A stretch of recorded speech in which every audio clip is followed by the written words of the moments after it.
Hi everyone, कैसे आप लोग। First of all, if you are new here and those who don't know me, I am Pankaj, a second year MBBS student at AIIMS Jodhpur. Backlog एक main problem है। जब मैं student था, जब मैं नीट की प्रिपरेटरी फेज में था, ये कॉमन प्रॉब्लम थी। हमें ये फेस करनी पड़ती थी कि चाहते या ना चाहते हुए हमें बैकलॉग हो ही जाता, वो किसी न किसी फॉर्म में हो ही जाता है। या तो 12th का स्टूडेंट, उसको 11th का नहीं आता, दोनों हो जाते तो हमें सिलेबस कंप्लीट करना नहीं आता, रिवाइज करने से अच्छा नहीं आता और उसको हम एज ए बैकलॉग वाली कैटेगरी में डाल देते हैं, राइट। तो एक बेस्ट वे में, बेस्ट सॉल्यूशन वे में आपको समझाने की कोशिश करूंगा। सबसे पहली बात, मेहनत आपको करनी पड़ेगी, आपको टाइम डिवोट करना पड़ेगा। अगर आपको बैकलॉग है तो मान के चलो टाइम आपको देना ही पड़ेगा, कोई अल्टरनेटिव नहीं है। मेहनत करनी पड़ेगी स्मार्टली, बट मेहनत के अलावा कोई अल्टरनेटिव नहीं है, राइट। तीसरा, एक बात माइंड में बिठा लो, आप बैकलॉग वाले चैप्टर्स को, जो बचे हुए चैप्टर्स को, उनको उस तरीके से कंप्लीट नहीं कर सकते जैसे अपन करंट या फिर फ्रेश टॉपिक को कर सकते हैं। लाइक जब अपन 1D या 2D एक बार शुरू में स्टार्टिंग पढ़ते हैं तो वो बहुत अच्छे से कवर किया जाता है, लेकिन जब अपन बैकलॉग की तरह ट्रीट करते हैं, उसको दोबारा पढ़ते हैं, तो थोड़ा सा वो उस लेवल तक प्रिपेयर नहीं हो पाता। तो ये माइंड में बिठा लो, उस लेवल तक कभी प्रिपेयर हो भी नहीं सकता। बट इसका मतलब ये नहीं है कि नीट के क्वेश्चन सोल्व नहीं होंगे, और हमें उतना ही चाहिए। आइंस्टाइन तो हमें नहीं बनना है ना। अनअकैडमी लेकर आया है, अगर आप किसी भी एक ईयर या एक साल से ज़्यादा किसी भी कोर्स में एनरोल करते हैं तो 6 मंथ का आपको एक्सटेंशन मिलेगा, यानी कि आपकी प्रिपरेशन में कोई ब्रेक नहीं मिलेगा। कोड आपको पंकज 64 यूज़ करना पड़ेगा इसके लिए।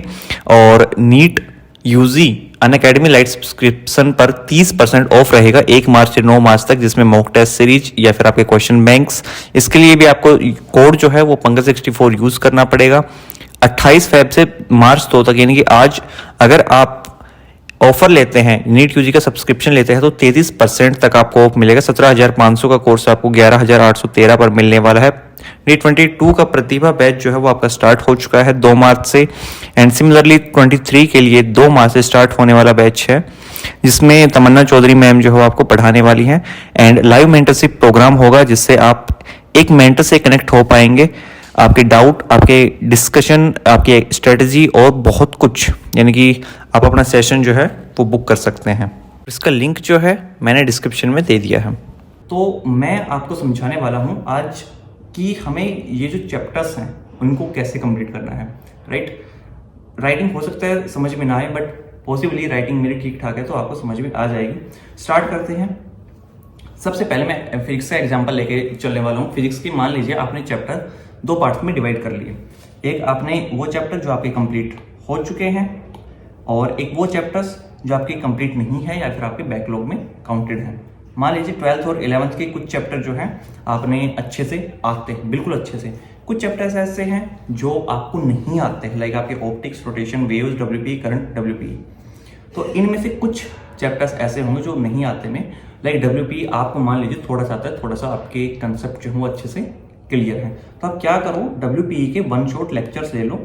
यूट्यूब पर, अनअकैडमी पर, किसी भी प्लेटफॉर्म पर जाओ, आपको लेक्चर्स जो हो बिल्कुल फ्री मिलने वाले हैं, राइट। तो आप उन शॉर्ट का लेक्चर्स लो, अपने कंसेप्ट को दोबारा से रिगेन करो, उनको यानी कि क्लियर करो कौन सा आपका कंसेप्ट जो है वीक है, और उसके बाद उसकी क्वेश्चन प्रैक्टिस करो। मान लीजिए दिन में आप 5 घंटे आपको फिजिक्स को देने हैं। अगर आपका बैकलॉग यार इनकम्प्लीट है तो टाइम देना पड़ेगा, मैं पहले बोल चुका हूँ, राइट। इसके अलावा कोई सोल्यूशन है नहीं। तो 5 घंटे में मान लीजिए आपने 2 घंटे जो है वो करंट टॉपिक को दे दी।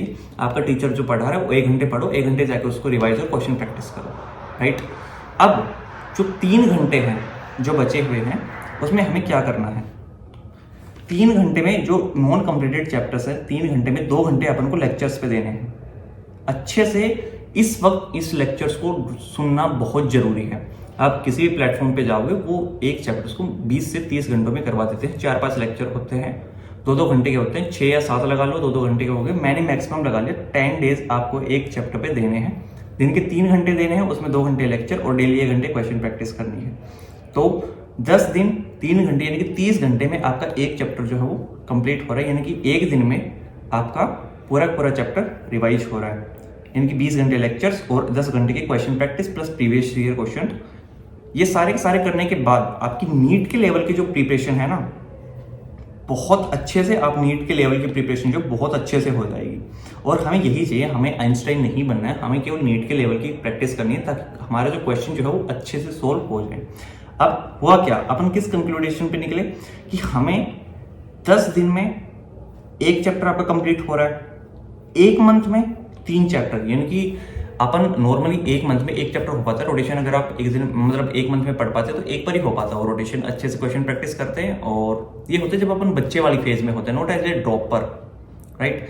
बट अब हमारा एक मंथ में 3 चैप्टर्स हो रहे हैं और 3 मंथ्स हमारे पास बाकी हैं, अभी 4 मंथ्स बाकी, 3 मंथ्स बाकी, मिनिमम मैं 3 मान के चल रहा हूँ। तो 3 में 9 चैप्टर्स कंप्लीट हो गए। फिजिक्स में आपकी मुश्किल से 20 चैप्टर्स हैं टोटल, यूनिट्स जो है 20 है और चैप्टर्स लगाओगे तो 30 या 35 के आसपास बनेंगे, राइट।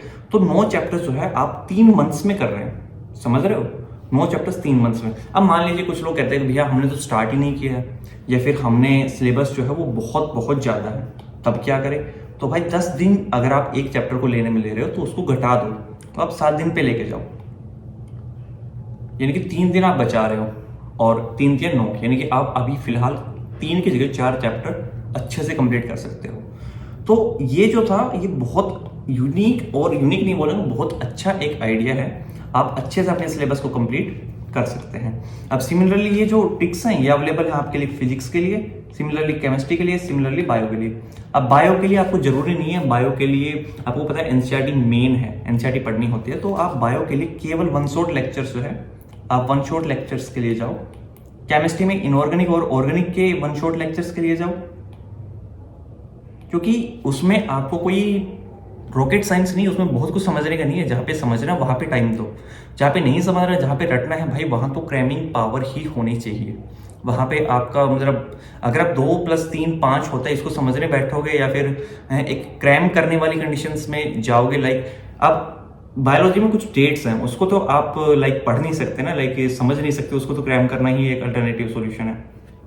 तो ये आप एक बार टाइम को डिवाइड करो, याद रखो आपको टाइम देना पड़ेगा, मेहनत करनी पड़ेगी, इसके अलावा कोई अल्टरनेटिव सॉल्यूशन है नहीं। ये ट्रिक जो है फिजिक्स केमिस्ट्री बायो तीनों में एप्लीकेबल है। एंड थर्ड पॉइंट जो है वो ये है कि आप टाइम को डिवाइड करके अच्छे से थोड़ा स्मार्टली पढ़ो, मेहनत आपको करनी पड़ेगी, थोड़ा स्मार्टली पढ़ो, राइट। सो इस तरीके से आप अपना सिलेबस जो है बहुत अच्छे से ऑन टाइम कवर कर सकते हैं। आप किसी भी स्टेज में हो, इस चीज को रिलेट करके फिजिक्स केमिस्ट्री बायो में अप्लाई करो, टाइम आपको देना पड़ेगा।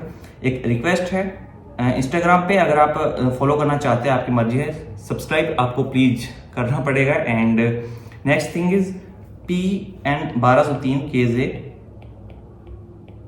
ये इंस्टाग्राम आईडी है, वहां पे जाके अगर आपको कोई क्वेरी है तो वो पूछ सकते हैं, कोई क्वेश्चन है वो आप पूछ सकते हैं, और कुछ भी अगर आपको स्ट्रेटजी कुछ समझ में नहीं आ रही, कुछ पॉइंट जो है वो समझ में नहीं आ रहा, तो वहां पे आप क्लियर कर सकते हैं। थैंक यू सो मच, मिलते हैं नेक्स्ट वीडियो में, जब तक के लिए take care, tata bye bye.